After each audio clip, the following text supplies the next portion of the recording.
No, honestly, that is nonsense. Nonsense. All nonsense. They say many garbage things. You don't know what you're going to get. Melodrama upon melodrama!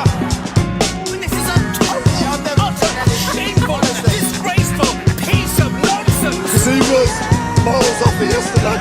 You'll learn a lot more if you listen rather than talk all the time. No problem. Hello, everybody, and welcome to a No Nonsense podcast. And if you haven't heard, Will, the best league in the world has finished, and Shelbourne are champions. Will, I mean, I know you watch League Round. You're a proper football man, as am I. And some of you are probably like, "What? I didn't hear of this. What? Yeah. Weird. League Never where? mentioned it before, boys." Yeah, well, just we have to play to the audience a little bit, but if you're not watching League of Ireland, like, you're missing out, lads. Yeah, you're missing out, boys. That's where the real sport is. That's where real grassroots local football. That's the end of the bit, folks. For any new listeners, that's always a good sign of a bit. Well, what I was saying is, like, we don't actually have a core base, do we? So it might. I think it's pretty much new listeners every week. Like, is this a League of Ireland podcast? Is it not? It's not really. Yeah, it's not really any kind of podcast. It's not really any kind of a set theme. No. But to be fair, the League of Ireland news has been a bit inescapable last few weeks. It was like really tight. I think it was at one stage there was only one team that couldn't be relegated or win the league, like 3 games ago or something. It was insane. Yeah, it was amazing. I think there was about 5 points in it from 5th to 1st for the last 6 game weeks in a row. It was unbelievable.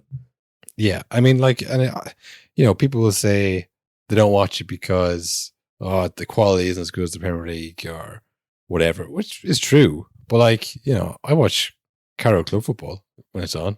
It's not as good as county football, but it's just like, it's because you're involved locally and you're exactly. It's everything involved in your community. I watch the Premier League because it's on.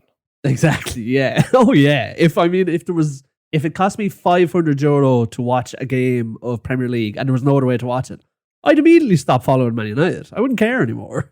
Yeah, I think if it was on every weekend, the League of Ireland, which someone might say it is, but, like, I mean, if it was on TV and, like, marketed really heavily at me and they had, like, who's your man from The Wire who does all those Sky ads? Oh yeah, I know the voice you're talking about. Yeah. Idris Elba. Yeah. If Idris Elba was, like, heavily promoting the League of Ireland every week, I probably would watch it, just, like, subconsciously going, I think I want to watch this, Yeah, because we're dumb. That's what it takes. You got to get behind the product. Yeah, I think that's the reason we watched the Premier League. Didn't they all used to watch Italian football in the 80s or something? Because they had the cool intro music. That's what they all talk about.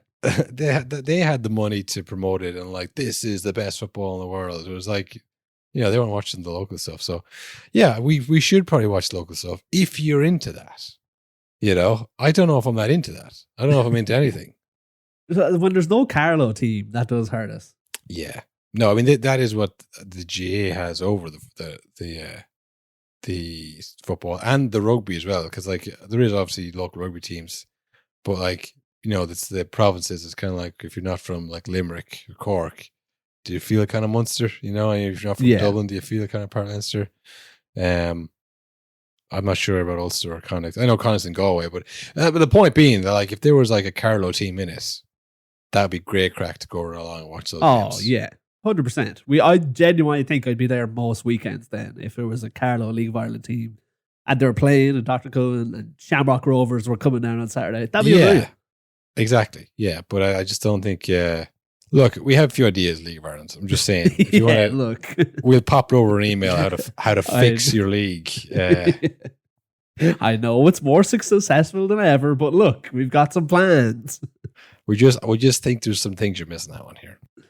But they did, not the league themselves, but our old theory came true of, you need a big personality to get eyeballs on it.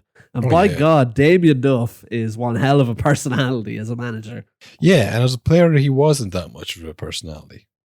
The only story I really remember about Damien Duff as a player was that he used to sleep all the time, and that his mom used to do his finances for him. He would just like sleep and play football. Ma does the money. I have more time to focus on putting in crosses. Which is like, you know, it's good, I guess, but it's not very exciting. As a small child, it was like, cool. You know, I wouldn't have thought after you retired, like, oh, this guy is destined for the screen. You know, oh, I can't wait to see him on RT Sport. Remember all the the moments he had during, was it the World Cup, the Qatar World Cup? Oh yeah, I forgot about that. Where he was, God, a fucking terrible pundit. No, he was excellent. You know all the moments he had, or maybe it was the Euros. Remember, he's like, "Do you think Italy will win?" It's like, well, I think if the referee just calls diving, I think it was on 2 balls on the pitch at the same time.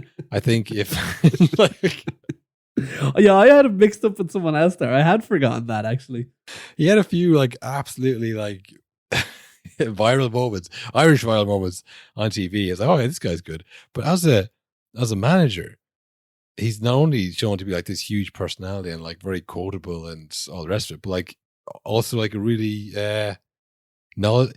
Damien Duff, he knows a lot about football. You know? Yeah, he knows the game, and you do think is like, again, he didn't come across as this like super passionate type player during his career, I think.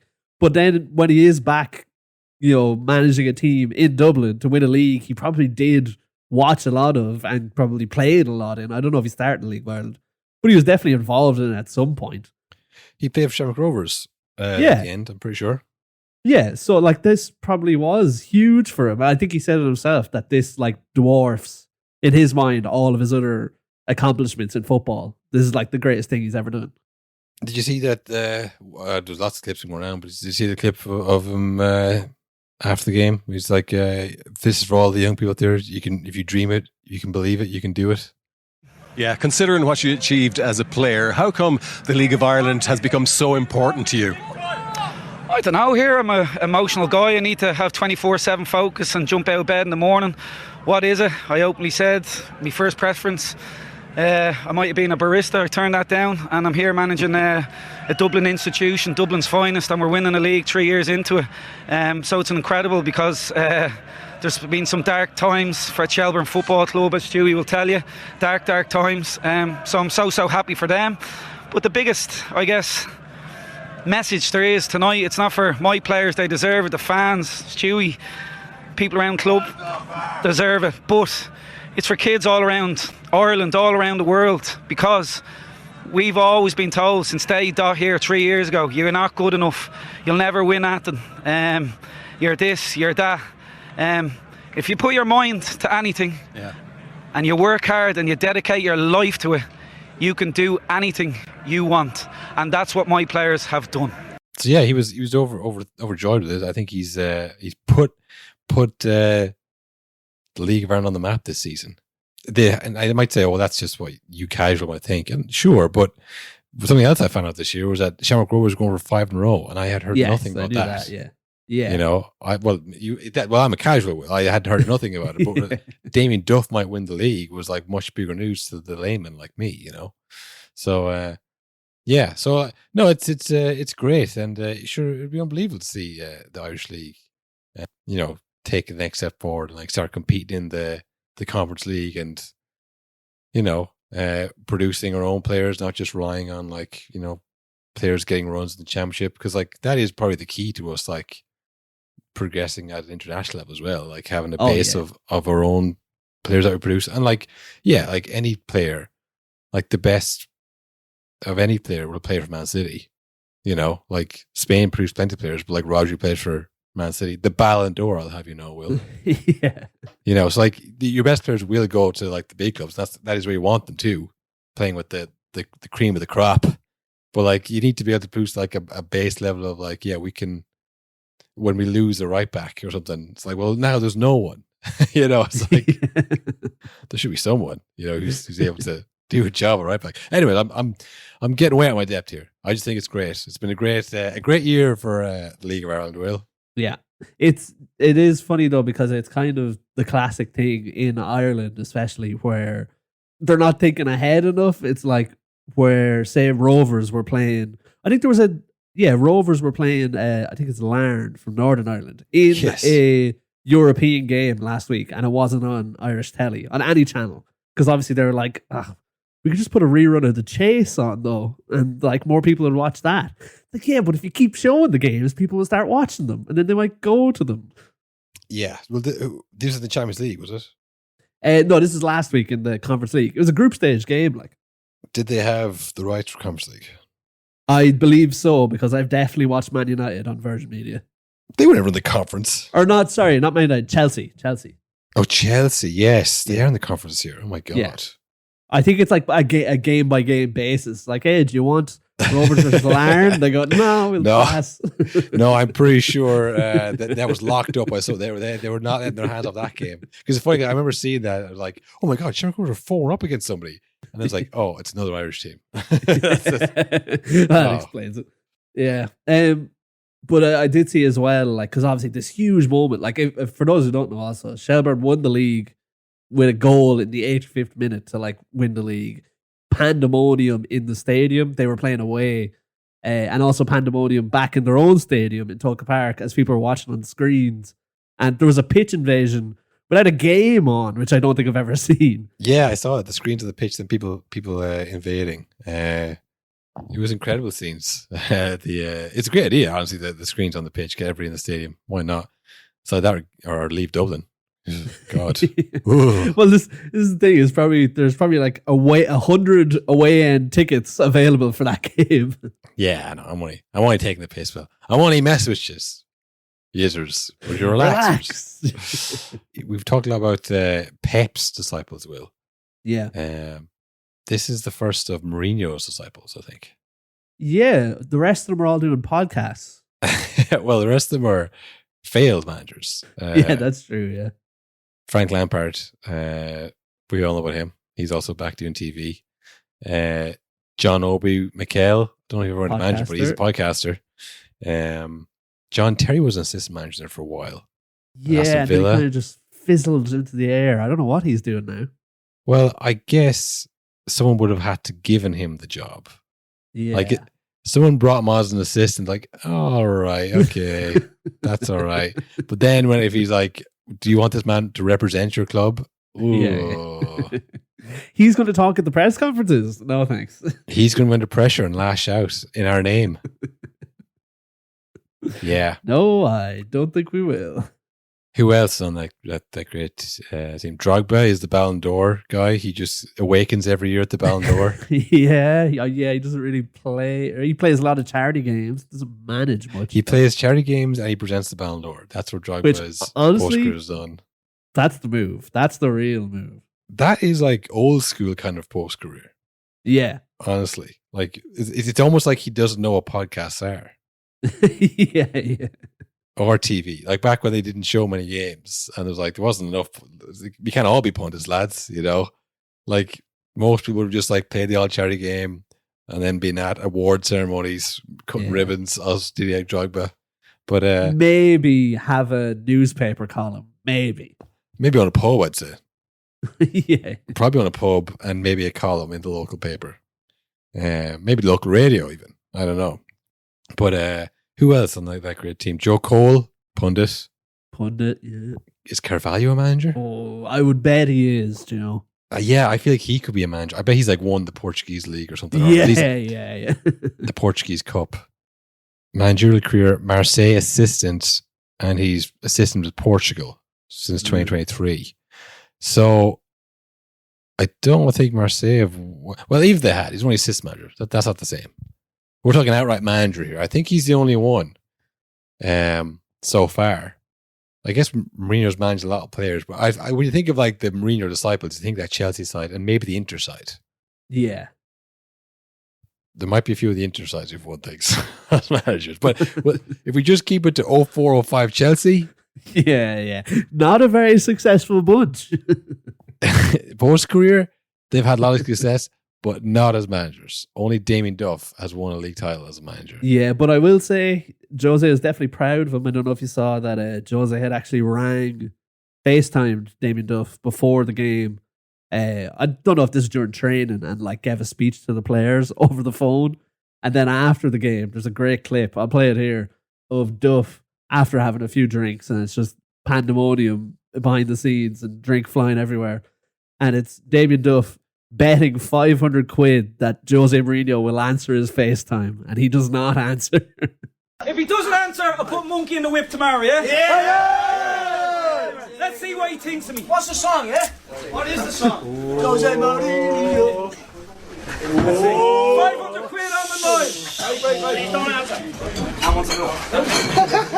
He's like, who's this? Bring in. Oh. Foreign ringtone. Oh.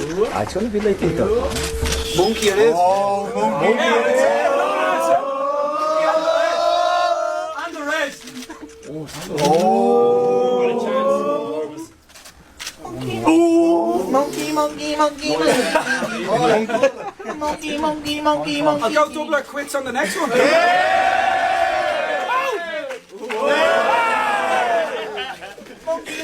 go doubles in a minute. Yeah, no, I saw that clip. All right, that was a tough watch.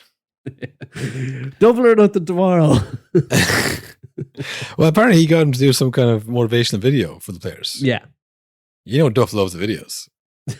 Yeah, that's true. Actually, he got onto his editing guy. That's it. Apparently, he has a very good editing guy. I'm just being half paying attention to these things. But there was some player who had like a bad game. Yeah, and he said after the train the next day, he's like, right, we can watch your highlights after the game, or you can watch Only Fools and Horses instead. What do you want to do? That's funny. And he was like, I guess we'll watch Only Fools and Horses then. It's like, good choice, you know. And then just plays the clip of Del Boy falling to the bar with his face superimposed on Del Boy. That's good. He's got a good video guy, you know. Now, this is the kind of reporting and journalism that people come for. I don't know who that was. Don't know who the player was. Don't know if that's true. Can't remember where I heard it. This is the question. This is the kind of thing that the people who would hate us for not watching League of Ireland would think I was going to say. So I'm just going to go out and say it, Will. Yeah. How long do you think he stays in Shelbourne now after this this title grabbing league win? Because if he's saying this is like the pinnacle of his career, this is the best thing that's ever happened, was it going to get better? It's surely then this is the peak. So yeah, is he thinking, okay, I've conquered that dream I never thought I'd accomplish. Yeah. What can I do in the Premier League? He's probably thinking. I think League One might be where he might get coached to. Well, yeah. No, I'm thinking long term. He's probably saying, I wonder can I ping pong my way up there? But like this thing, if a Premier League club came in for him, I think the fans would be enraged. Oh yeah, but that'd be bad. But like that could be like, oh wow, well this is huge. You know, if you're like, we want to offer you, you know, double your wages to come manage in League One. It's like, and what? Like slog it out for like 7 to 8 years to try and make it to the Premier League. I mean, he's got the star power, of course, but like, you know, it's tough to win at that level. I know, and I know nothing about League of Ireland. Apparently, you know, this wasn't a Galacticos team at Shelbourne, and he did it there, but like it's different as well, isn't it? So like, if you're going to get even the championship, say he gets we want you to manage Leeds, you know, it's tough to get out of that division, like, you know. No, it all depends on how much, because we have seen like loads of stuff about the League of Ireland and this League of Ireland win over the last week on social media. And we do know that a lot of clubs are actually as stupid as it seems. Like they make decisions based on whims and based on just what fans are saying online and stuff. So there might be a club somewhere out there in Europe who goes, fuck, get him in. He won the league. That's unbelievable. That's who we need. And it'll probably be a terrible idea. But I wouldn't rule out the possibility of there being someone out there.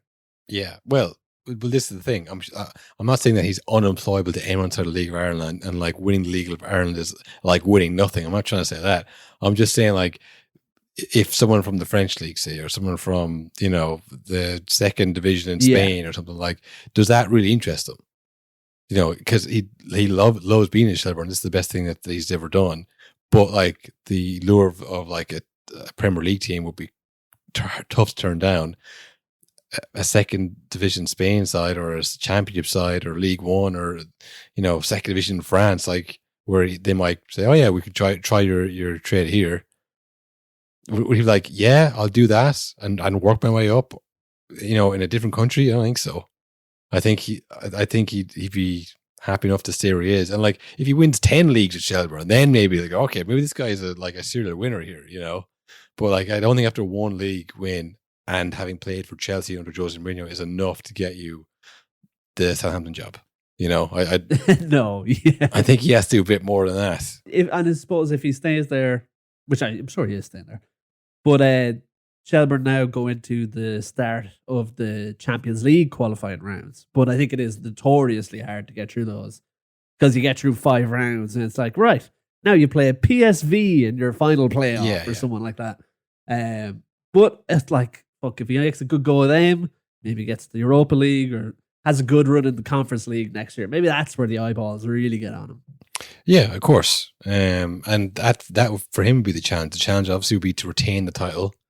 Whatever knows about you, and then you have Europe as well, and that'd be fun, to do that with Shelbourne. So yeah, I think there's plenty of him to like. You mightn't get as good as this every game, but there's plenty to interest him and challenge him. I think he's going to stay, but yeah, it's great. Sure, like imagine him being the Irish manager one day. Isn't that what we like? We need to produce our own players, need to produce our own managers. Like we have produced good players, and why not start in the League of Ireland rather than going over to, I don't know, Tel Aviv or something like that? Just off the top of your head. Just a random city in a random country.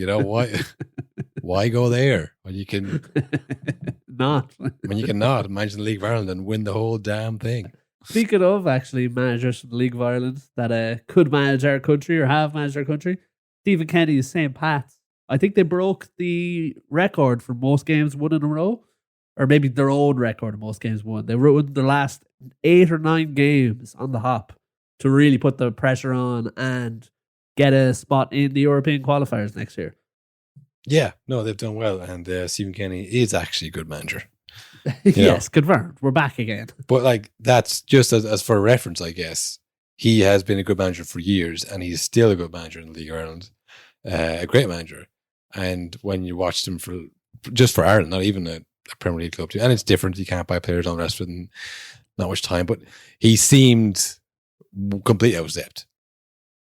So, yeah, that's where you're at with Duff winning one league. It's like he's not nearly as good a League of Ireland manager as Stephen Kenny is yet. Yeah, exactly. Yeah. So, yeah, I think he's there for next season, anyways. Maybe confirmed. Maybe after they win the Champions League. They go, hey, maybe this guy has something about him. Maybe this plucky young Irish manager who played under Jose Mourinho has something about him. But till then, I think he's Shelbourne for a little while. Do you think it's only Irish listeners left? There was a main start, I would say. So it's probably a good retention rate because if you're listening at all, oh, that's true. Yeah, it's not about it's not about what we say. It's how we say it. Yeah. Sorry, Jamaican guy. Yeah, he's like, talk about Hallgrimsson. I want to know about Hallgrimsson. That's what he's saying. So yeah, I mean, we spoke with Judge Muir a bit there. He's been on a tear this week. Yeah, he's. We all knew this when he got that job in Turkey. It's like, oh, he's perfect fit over there. Yeah, he's gonna love that. And yeah, it's happened. There's been some amazing highlights from his latest game and an incredible blockbuster interview after. Anyone who follows Jose Mourinho on Instagram might have seen a barrage of stories going up of random VAR calls throughout the season. Yeah. That one a few weeks ago where he took the laptop of the referee's mistake and put it in front of the camera. That's kind of stuff. He's not just playing the hits; he's pushing the envelope. He's come up with new ways to be Jose Mourinho. It's great. He really does live it. I mean, it's funny because in this interview, it sounds like he's having a terrible time. He says pretty much as much. But any video you see of him, you're like, this guy has never been happier. Like, he's in his element. For reference, his Fenerbahce team beat Trabzonspor. We know all about them from from our bandwagon wheel days. They won 3-2. So Fenerbahce won 3-2 with a last-minute winner. And both of Trabzonspor's goals were penalties. And Mourinho, after the game, also, it's worth seeking out the celebration after the last-minute winner. Mourinho literally does a failed knee slide. Yeah, I saw that. He's trying to recreate that 2010 knee slide. Oh no, was it 2010? Yeah. Or was it the Porto one against Man United? Yes. Nah, he's lost that, but he's got everything else. Everything else has gotten better. Just he's maybe lost the physical attributes he used to have. Yeah, and it like there's that clip is making the rounds, but it's worth seeking out the post-match as well, because after the game, Mourinho makes a beeline to the opposing bench and starts telling all their players to go fuck themselves.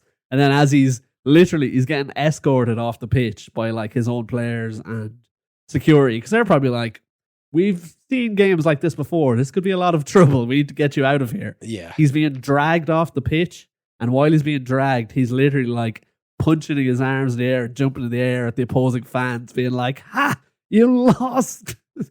Yeah. This is after a win. He's having this. So it's not a meltdown as much as a victory lap, you know? Yeah, that's what makes it even funnier, I think. So he launched into what I can only describe as a tirade. The full 8 minutes is online. It's worth seeking out. It's insane. It's absolutely. It's probably. I don't know. It's up there with one of his best. I think some of his best work. There's some amazing quotes. So this is from Turkey Today. They have all the quotes. Jose Mourinho, head coach of Fenerbahce, made strong remarks after his team's 3-2 victory. Mourinho was frustrated by the officiating, focusing on VAR official Attila Karaglan, who he claimed impacted the game unfairly. So here's where the quotes begin. "We didn't see Attila on the field. There was a young boy, a referee, but behind the scenes, it was Attila. He became the most significant figure in the match while remaining unseen. On behalf of all Fenerbahce supporters, I say we don't want him. We don't want this referee as a VAR official or a referee, especially not as a VAR official." You can't say that. You can't be saying this referee. We don't want. Like, I know I'm cutting across you. I'm sorry for interrupting you, but no, I'll work away because there's a lot of quotes. We need to back and forth. Well, this is starting early. I'm assuming about 9 or 10 games in their season as well, aren't they? Yes, correct. Yeah, like this usually happens when it's. I mean, are the wheels falling off the wagon a little bit for Fenerbahce or no? I mean, like this is usually what happens when he starts losing games and he just has this. He spins out of control so that they sack him. You know, yeah. Like he's trying to bring the game into disrepute here by saying the referee isn't fit and we don't want him anymore. We don't want to see him on the pitch. We don't think he's good enough. I'm questioning the integrity of this referee, essentially. Like it's like you just can't do that. And he knows well you can't do that. So it feels like an intentional Mourinho tailspin.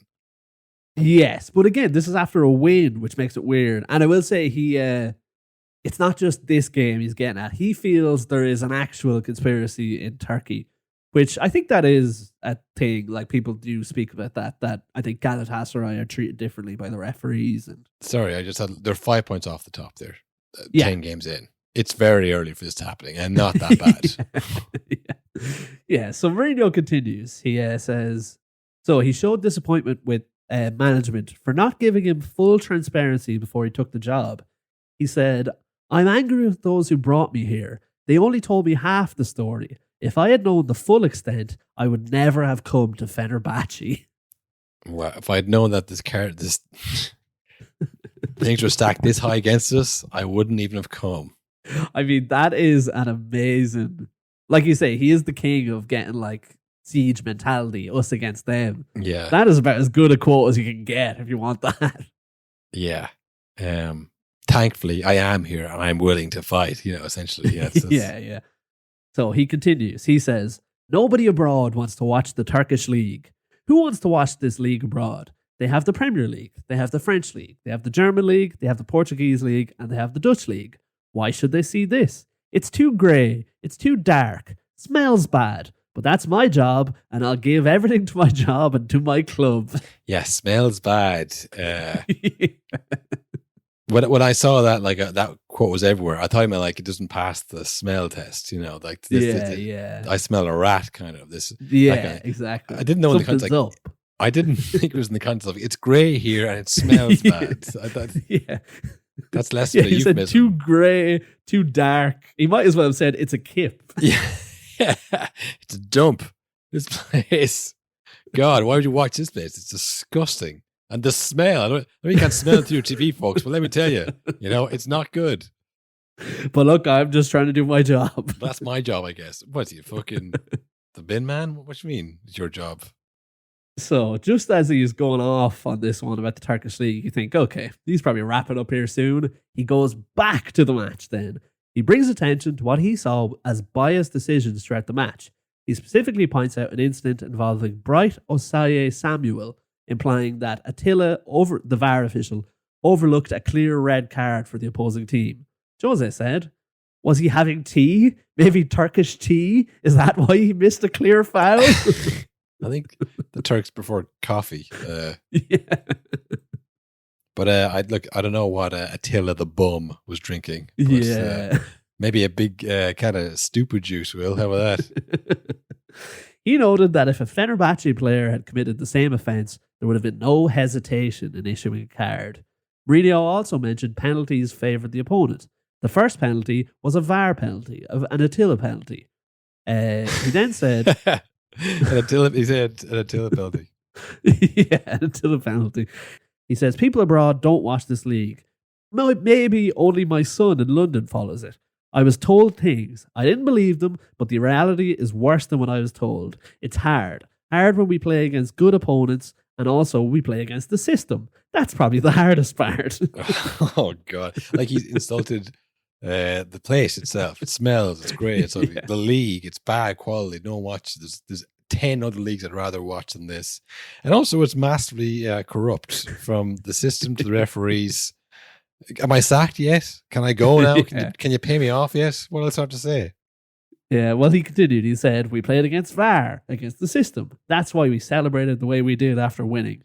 Mourinho emphasised that the responsibility for discussing these issues rests with the Turkish people. I am not Turkish, and if I speak, I will be silenced. You Turks need to talk about this, he said. Yeah, I don't know. I think it's insane. Look, man, maybe he's right. Maybe it is massively corrupt. Maybe it does smell there. I don't know. But hey, we saw it in Greece, Carl. Hey, we lived it, But I just think it's maybe he's beyond the point of caring. But I feel like if you're in a job that is terrible, the smart thing to do is say, right, I'm going to get a new job, but I'm not going to leave this job until I have that secured. I know. Listen, I know he doesn't need the money, and he has fuck you money. He can say what he wants, but I feel like there's easier ways to do this. I feel like it's I think he's trying out his contract. What I'm trying to say. I think he could have found all this out before he went. We know that the Turkish league is a bit shady. If you were to go and move there and live there, you could have done a bit of research and found that out. So he's going there, being like, everybody, I have news of the Turkish league. It's crazy corrupt. Was it 2 years ago or a year where the owner came on and they all started attacking the referee? They punched and kicked him on the ground. Yeah. And Mourinho's like, hey guys, this league isn't above board. It's like, so you can't be bringing this as if it's guy, I didn't know how bad it was. Well, maybe you should have done some research before you signed on for millions of euro a year. It does look bad as well, because only a week or two ago, remember, he was saying, hey, I would love to be, my dream job is to be at the bottom of the Premier League. No Europe, just trying to survive. Come and get me, Everton. Yeah, so you just can't buy anything he says, because there's always an ulterior motive behind it. So, yeah, look, these are sensational quotes that he's coming out with, and I think in a league like Turkey, maybe you have to go that far to get it out of it. For to go too far for them, maybe you have to go even higher than he usually does. But yeah, it's crazy because he obviously came back into the radar there with the Man United game. I know we talked about this in the pod, but did you see he had an interesting take on the Man City charges? No, I didn't see that. Everyone's like, oh, well, Liverpool will win when they came second, so will Man United, so will Arsenal. Mourinho's concerned about his wages. Because he's like, hey, I was promised a bonus if I won the league. So if they that win, is funny. If they win that league, I'm coming for my money, Which I'm like, I wonder how the contract is written. Does that matter? Is it like if Man United have the title for that season, you get the most, or is it like do you win the league in that year? Because like they didn't win the league; they were awarded it in retrospect due to, how would it work legally? Where does he stand on this? It's. I love the idea of Man United desperately ringing the Premier League, like, cancel the charges. They're innocent. You'll literally be like the Irish government fighting Apple's case for the tax. Like, no, we don't want the money. It'd ruin us. So yeah, look, that was Mourinho. He's back, folks. Whether you like it or not, he's back in the news. There was Premier League, actually. It's kind of for the normies out there, for the mainstream plebs watching the Premier League, I guess, who weren't watching the around this weekend. They're probably looking at thinking it's too early to tell, I would say, if I was them. But I think we're getting to the point where it's getting easier to tell. It's time to tell. Our new segment, Time to Tell. It is funny because that's kind of like a running joke. We're like, I don't know what's happening, Yeah, I honestly still no idea. Really, truly. I was watching the Arsenal game, the City game. I thought, what is going on? Well, this is my theory on it, Will. Over the last 4 or 5 years of the pod, not quite that long, but as long as the pod has been on, there's been like a front runner early on. Usually City, but sometimes Liverpool, sometimes Arsenal. And then City would be catching them. And those two would break away. And for idiots like us, it was very easy to kind of describe that. It's like, yeah, there's two teams really good. Everything else, not so good, Whereas like now, Liverpool are at the top after City lost, Arsenal lost, Chelsea and United drew. Nottingham Forest are third. There's a good example of what's going on. So, but even still, you wouldn't say, oh, well, Liverpool have it wrapped up. It's theirs to lose because there's not a kind of a clear winner. Like I could see Liverpool losing like 6 more games. Oh yeah, and not call it an implosion or a choke. It's like there's they're not the best team ever, which like City had like a claim to that for like the last few years, and then Arsenal were playing out of their skin, and everyone was playing to the best of their abilities. Players like Ramsdale were like playing better than they probably ever had, and maybe even are for a couple of years. And that's what you needed to compete with this City team. Whereas this year, obviously, I think, do you mention that Rodri wasn't playing? He's injured still. De Bruyne also not playing, and that has really kind of, really blunted them, I suppose. Like Gundogan isn't as good as he was before he left Barcelona. Kovacic is good, but just not as good. And I think they're not the team they were. Pepper's coming out with some quotes after they lost to Bournemouth. Again, they lost to Bournemouth. Now, this also does happen every season as well. They usually are not incredible up to like November, and then it's February onwards is where they really kick into gear. Yeah, that is true. So I think this time last year they had a bit of a blip, but I think it's different this time because it's because they're missing players. It's not because they've lost again. They should have won. Like Bournemouth were better than them. Yeah, exactly. Semenyo was on Walker, and he got absolutely roasted. Walker did. He is not probably fully fit. He hasn't trained a lot, and his biggest thing is pace. And Semenyo has bags of pace. So, like, that was the kind of edge he always had. I think he might be losing that a little bit. But like that's what happens to great teams. This is like his Gary Neville moments. Wasn't it against West Brom or something like Gary Neville? West Brom, yeah. I think, well, I was going to say in a few years, but probably in a few weeks, he's going to be on a podcast talking about, then I knew it was over. Yeah. When Pep told me, I knew. Yeah, because they moved to a back 3 then in the second half, but like they're already 2-0 down. So I was like, this will definitely be the moment where he's like, when Semenyo, you probably never heard of him, but this guy Semenyo, he absolutely fucking roasted me. And I was like, I'm done. I'm brown bread here. And I think they're missing that cutting edge. And same for Arsenal as well. Missing Odegaard. I watched them against Newcastle. Oh, it was just like, it was so apparent. Like they were going backwards and sideways. They tried those kind of triangles, like Ben White playing the through ball instead of Odegaard, and like just like went to nobody and the run wasn't made. And they were looking at each other like, why isn't this working?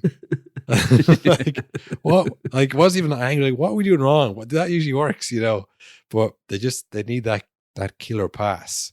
They don't have. And they just looked very kind of ordinary. Like the goal that Newcastle scored was, Gordon crossed into Isaac, headed in. Like it wasn't like they were ripped apart, but Arsenal just looked like they were missing that. Like when they lost Fabregas that time, and they didn't really recover until like 3 years ago. You miss that kind of creative player in the middle, like a De Bruyne, like an Odegaard. It's like, that's kind of the center of the whole thing, Did you enjoy seeing the downfall of the set piece manager this week, where I can't remember what commentator it was, but was gleefully talking about like, look how quickly he retreats when they don't score. Who said that? About the Arsenal set piece coach? About the Arsenal set piece coach, yeah. I'll try and get the clip and play it here. And of course we've got the sight of the set piece coach, Nicolas Javert, appearing down below to oversee the attacking set pieces. It's amazing how quickly he retreats into the dugout if it doesn't go well. Very funny though, and ever since he said it now, I'm going to be watching that like a hawk. So he runs into the tunnel but they don't score. Well, yeah, I think he's just straight back to the dugout. Oh, sorry. The dugout, not the tunnel. Running down the tunnel when they don't score. Because they didn't score a header. Just sprinting away crying. That was a mad game to watch because, I will say, it was a fucking terrible game too. I don't think Arsenal had a shot on target all game, if I'm not mistaken. Sounds about right from my memory of it. I mean, yeah, they're just working the opportunity and it never came, essentially. That's my memory of it. And especially not too long after that Liverpool game as well, which there was goals in the Arsenal-Liverpool game. But it was a similar kind of thing of like, lots of plodding and wait for the perfect opportunity. It's like, well, it's not going to come. You have to make it. Yeah, you need someone to exploit the not so perfect opportunity, and then we all go, "Oh my god, what a pass!" Well, that's why everyone's giving Odegaard all the plaudits, because he's doing balls that most players, even the best players in the world, can't do. So, yeah, I don't know when he's back. I don't know what his estimated recovery time is, but until he does get back, I don't really see Arsenal doing much. I mean, that's it. I wouldn't write them off yet because City aren't doing what they're doing or what they've done, and Liverpool also were struggling until half time. Yeah, until we're all over them. Until apparently Arne Slot had some kind of team talk, some crazy team talk. I saw a headline saying, "I was not screaming," says Arne Slot. That's all I have on that, but it's very funny nonetheless. Like, I wasn't screaming, I was illustrating my point forcefully. It's like that famous tweet by what's your man's name, Drill or whatever, where he's like, I wasn't angry, don't put it in the paper, I was angry. Yeah. let you that. So yeah, they're not cruising, you know what I mean? Like, it's not like City are cruising and we're all playing catch up, or like Liverpool are just irresistible, like total Klopp football. It's kind of like there's a few teams like who are going well, and also hanging over probably City at this point as well is that 115 charges. Like, are they going to? Yes. Are they going to land with this in the middle of the season or the end of the season? I mean, what do we do when that happens? You know, I was going to say, even like Liverpool, who are top, it doesn't feel like other years where, you know, the vibes are perfect at the club. Things are weird behind the scenes. Like, why? What's the story of Van Dijk and Trent? Why are they still out of a contract and they're gone in 6 months? And Mo Salah as well. I don't know if he scored a great goal in that Brighton game, but then after it, rather than just, and again, this isn't him, I'm sure, it's a social media guy or his PR guy, but just put out a weird tweet that was like a statement. He said, top of the table is where this club belongs. Nothing less. All teams win matches, but there's only one champion in the end. That's what we want. Thank you for your support last night. No matter what happens, I will never forget what scoring at Anfield feels like. Which, I mean, like, why'd you say it like that? Well, I mean, you could interpret it many ways, I guess. I mean, he is 32.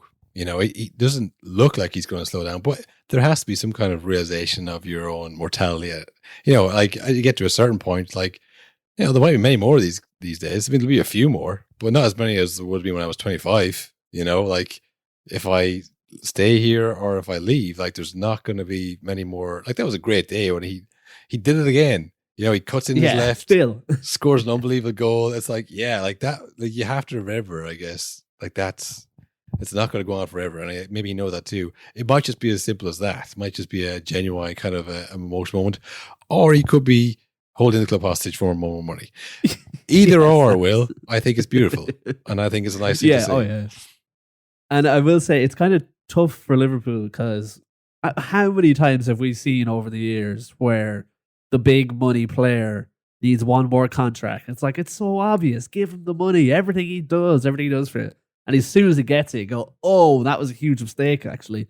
He's slowed down in the space of 2 weeks. You know, that happens all the time. Yeah. Give him 2 years. You know, you don't extend. I would do the Modric, just keep signing 1 year contracts. Yeah, but I'm sure if you offer that to him, he'd go, fuck off. Yeah. Well, this is then we know what that message is about. But I think for now we can give him the benefit of the doubt and say he's just enjoying the moment and he's just enjoying it, mate. Just enjoying it, mate. I mean, hey, Tottenham are enjoying it, mate. They sure are. Did you see that game? See the highlights of that game? I did see the highlights of that game. I saw especially. Did you see the clip of Son getting subbed off? I watched it live, my friend. Doing the Drewski meme where he points to himself. Well, that was incredible.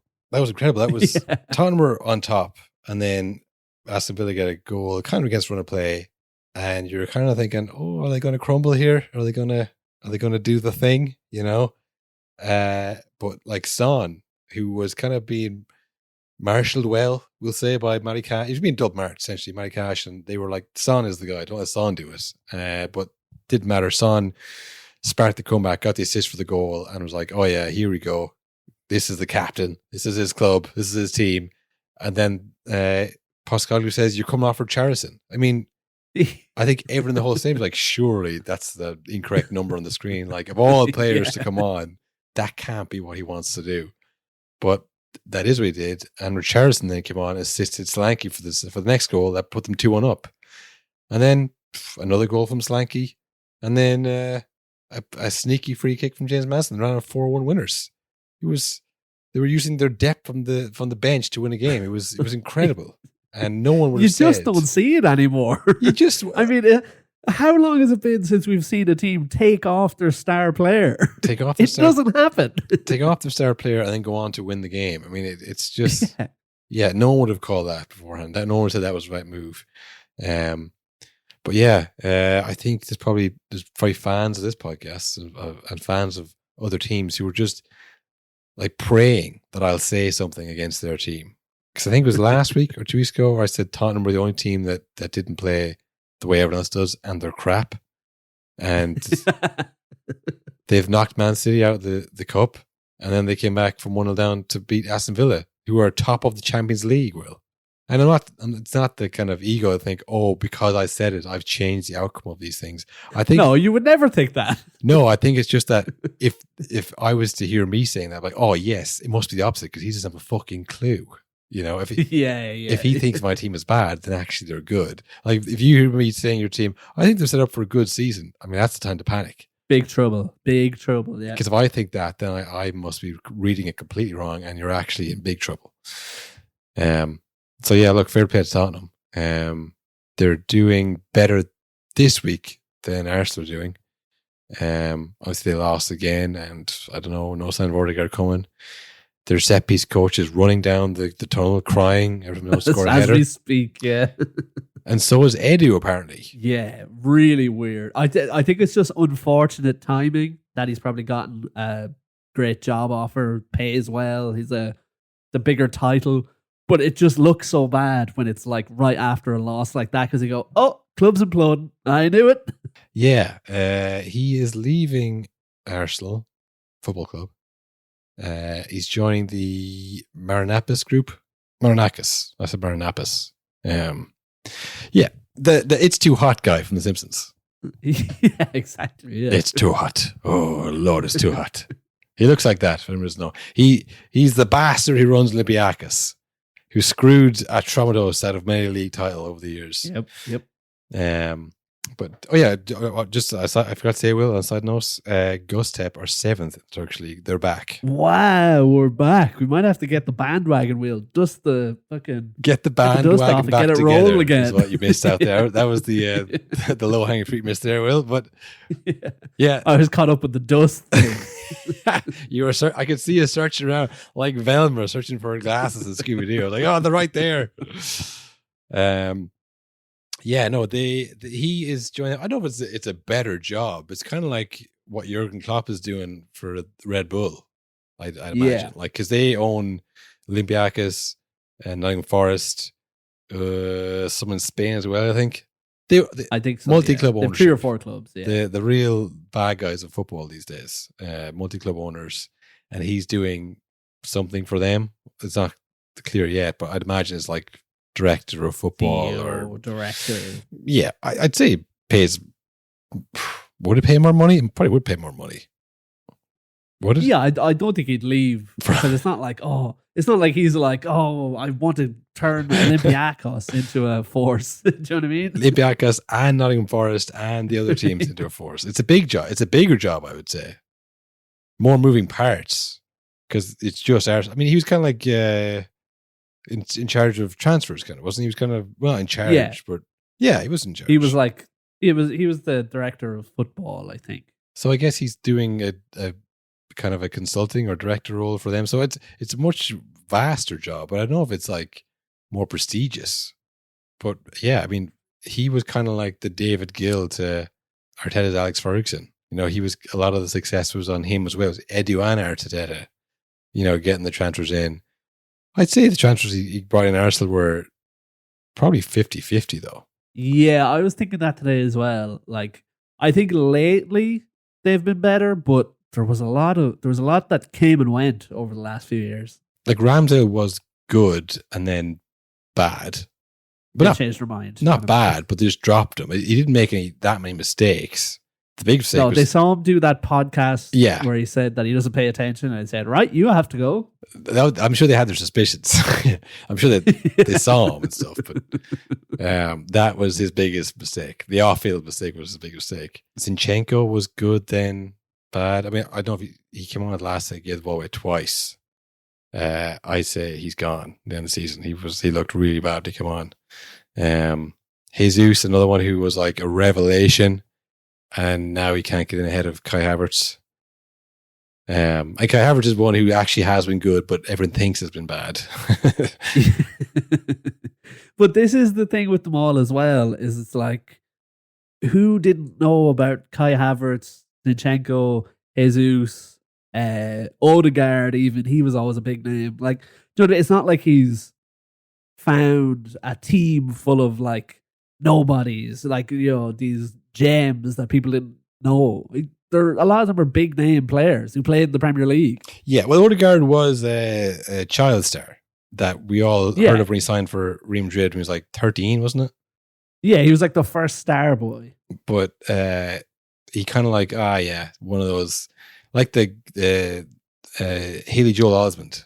He was just like, he's like, he's not going to work out, and like Arsenal got him from Real Madrid for nothing, basically. And he became this unbelievable. So that was probably his best signing, I would say, was the Odegaard one, because remember he came on loan the first year and he didn't really do much. Like he played Real Madrid. He's like, I want to come and be shit. And then he like whispered Arsenal, don't worry, I'm actually really good.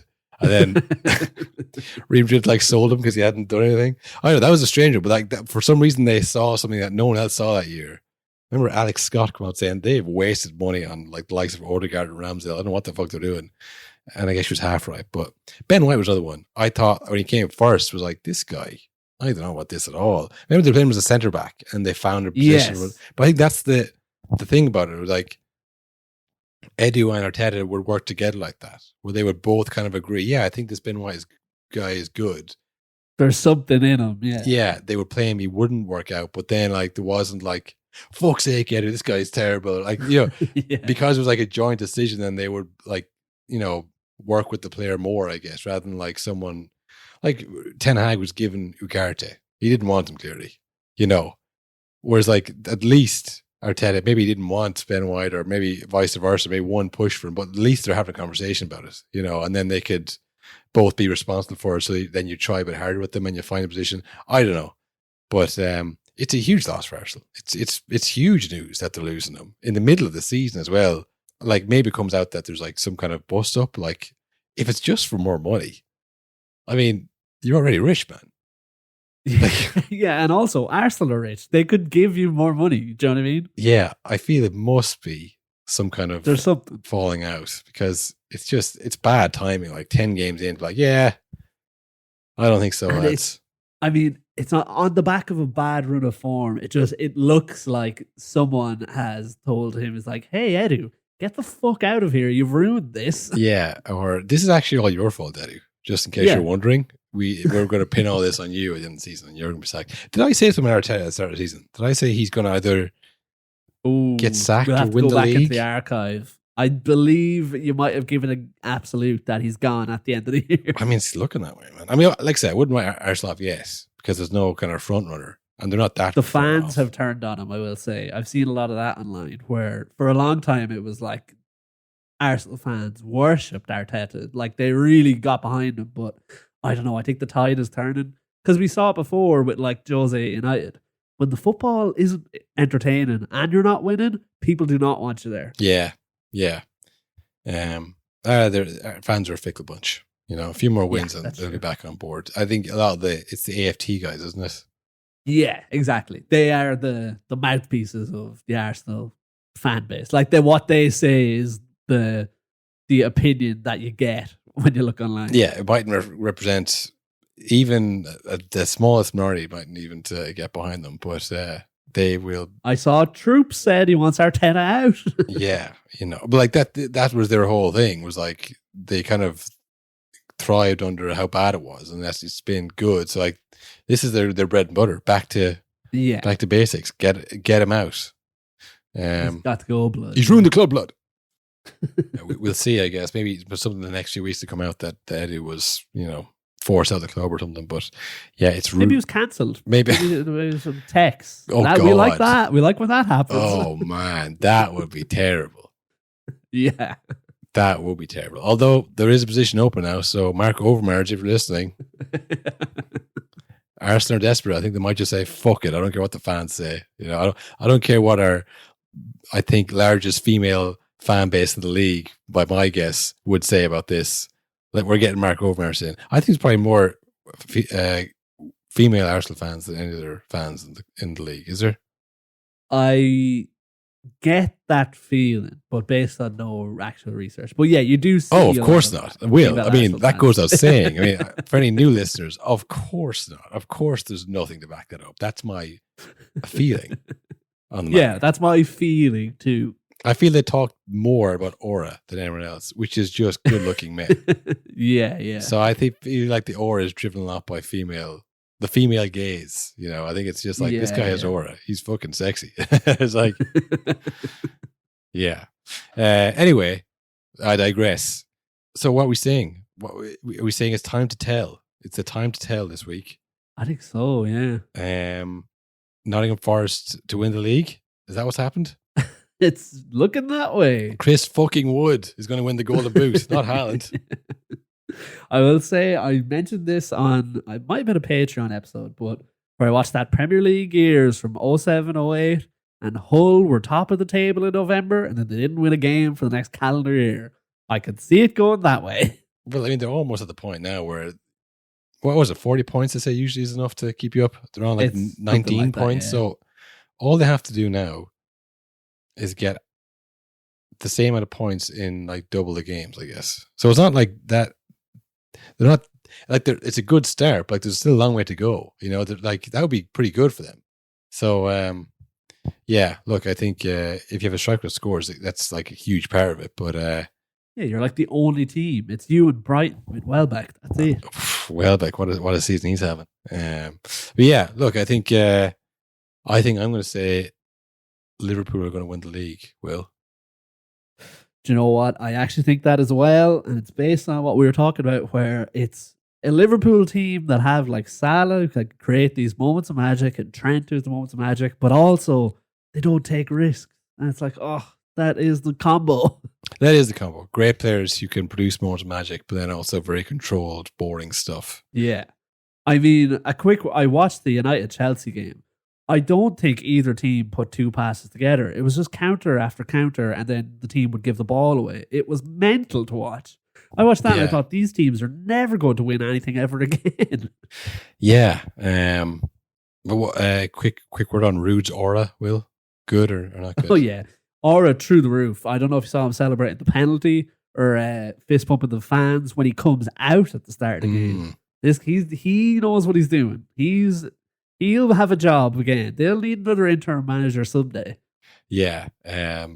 I think for Man United's sake, this should be the last Alex Ferguson player in the dugout. Ever involved in the club. And I know, like, what about Welbeck? Surely he's going to come back at some point and be the manager. Did you hear about that, actually? What? Did you see that before, like during the summer, they were in talks with Welbeck, but they couldn't get it over the line. We nearly had Welbeck. Oh, no, sorry. Welbeck and Johnny Evans back in the team. Like, that is literally, you run out of ideas. Totally. That was the plan. Oh my. From Ineos, the football guys. More like idiots, Will. All right. No, listen, Welbeck's had a bumper year. Maybe he took it personally. He thought, oh, damn, I need to show them what they missed out on. You know, they wouldn't pay that extra 2 million, whatever it was. Because when I say it's can't go over the line, it's about money or wages, isn't it? It's about exactly. So thank you, Man United, for condemning Evan Ferguson to the bench as Welbeck has a Indian summer. Thanks for that. Yeah, the butterfly effect continues.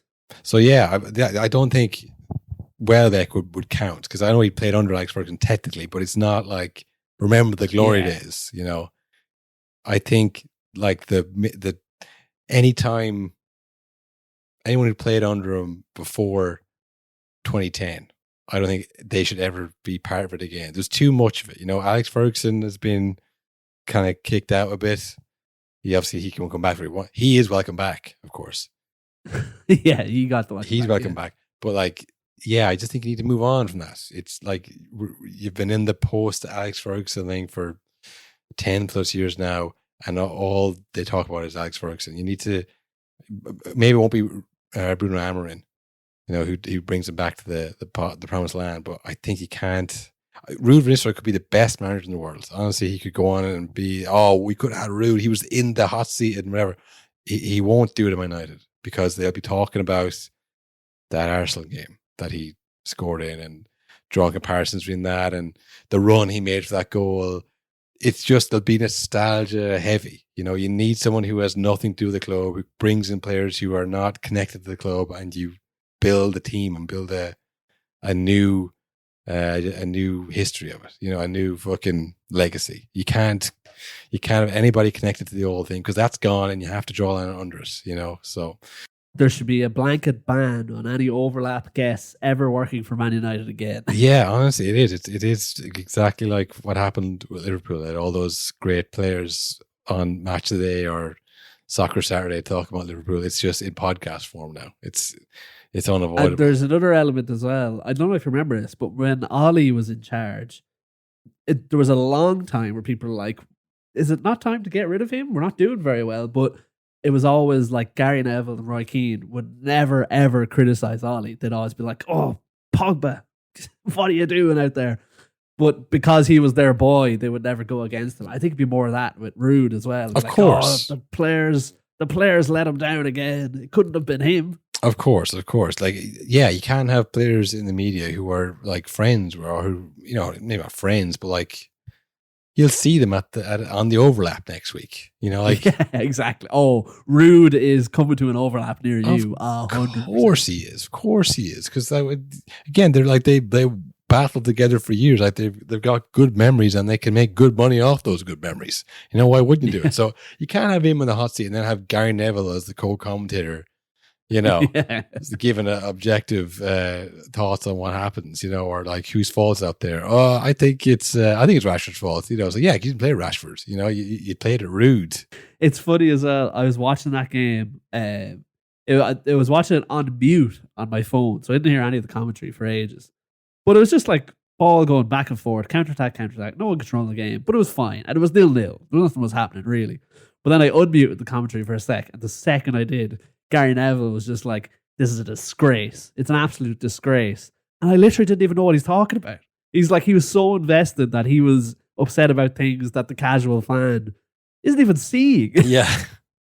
Yeah, no, it's great for the people who hate Man United, because it's the players that you hated for so long are part of the reason why they're staying back. Crashing out on TV. Yeah, they're actively making the whole thing worse. And you're like, this is great. I couldn't have asked for anything better than this. This is almost worth this for all the years of watching them win, is watching them destroy themselves live on TV. It's almost satisfying. But yeah, I think for Man United, it's probably best that Ruud wasn't given the wheel, that they've got someone in quickly, because all we're taking was like a win, a draw, and a loss. And he would have been at the wheel for the next 2.5 years. And it would have been how many times they've showed his old clips like before the game as some kind of form of analysis. Yeah, we're blessed that it happened just a few months. I mean, if this was last summer, any of us aren't really in. They're probably like, fuck it, give it to Ruud for a few months while we get our while we bearings. figure out what's going on. Yeah, and then 100%. So yeah, I guess we'll see how they do, but I think this is it could be the start of the new era for Man United. Mainly Are because you saying a new false stone? No, I feel like they've exhausted all the Ferguson players, managers. I don't think there's many left who are going to take it on now, or who will be given the job based on the fact that they played for Man United anymore. I think. And I think the new board obviously are huge, but I actually do think the overlap, saturation of Alex Ferguson, Man United talk every week has turned a lot of Man United fans off of old Man United. Yeah, 100%. Yeah, it's like when you discover a new food and then you have it all the time. Yeah. And it's like, I'm actually sick of it. I need a break from that for a while now. I can't have. That's what it was. It was like, I wish the old times were back, and now they've been back and in your face for weeks. Like, okay, that's enough of the old times though. Actually, because you've heard all the stories. Like, if there's a new Man United documentary comes out, like, what are the odds that there's going to be something new in there that you haven't seen? Oh yeah. Do you know what I mean? Yeah. They made an official treble one on Amazon Prime, and I've never watched it because I'm like, I've seen 5 documentaries on this. You know the story. It's like I'm sure. The interest being awash with the Mr. McMahon documentary, but I know that you know all those stories. Exactly. Yeah, I didn't even finish that either because it's like, I've heard this, I know all this. Yeah, I could have done the interview.